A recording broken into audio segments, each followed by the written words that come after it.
એક વખતની વાત છે, અકબર અને બિરબલ બંને જણા શિકાર કરવા જાય છે. હવે શિકાર કરતા કરતા અકબરનો અંગૂઠો ત્યાં કપાઈ જાય છે.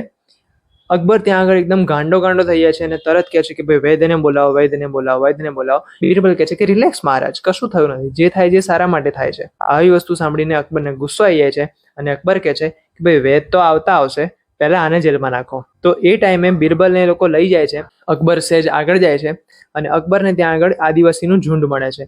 હવે આદિવાસીઓનું ઝુંડ જે છે એ અકબરને ત્યાંથી ઉપાડી લે, કિડનેપ કરી લે છે અને એના કબીલામાં લઈ જાય છે. ત્યાં આગળ એ લોકો બલી ચડાવવા માટે કોઈક વ્યક્તિને શોધતા હતા જ અને અકબર ત્યાં આગળ એમને મળી જાય છે. હવે અકબરને લઈને લોકો ત્યાં આગળ જાય છે અને ત્યાં આગળ બસ બલી ચડાવવાની એ લોકો તૈયારી જ કરતા હોય છે. એવામાં એક આદિવાસીની નજર એ અકબરના હાથ ઉપર પડે છે અને એ જોવે છે કે ભાઈ આ તો અપૂર્ણ છે, અપૂર્ણની ક્યારેય બલી ના ચડાવાય. ત્યાંથી અકબરને એ લોકો છોડી દીધો. હવે એ વખતે છે ને અકબરને બિરબલની એક વાત યાદ આવી કે જે થાય છે એ સારા માટે થાય છે.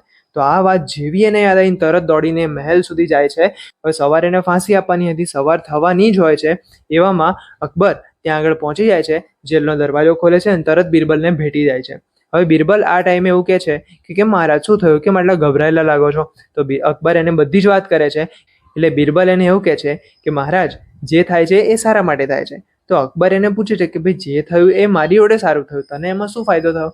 તો બિરબલ કહે છે કે મહારાજ એક વસ્તુ સમજો કે આપણે બંને જણા જોડે શિકાર કરવા ગયા હતા. અંગૂઠો તમારો કપાયો છે પણ હું તો પૂર્ણ છું, એટલે તમને ત્યાંથી છોડી દેત, પણ એ લોકો મારી બલી ત્યાં ચડાવી દેત. એટલે જે થયું એ સારા માટે થયું.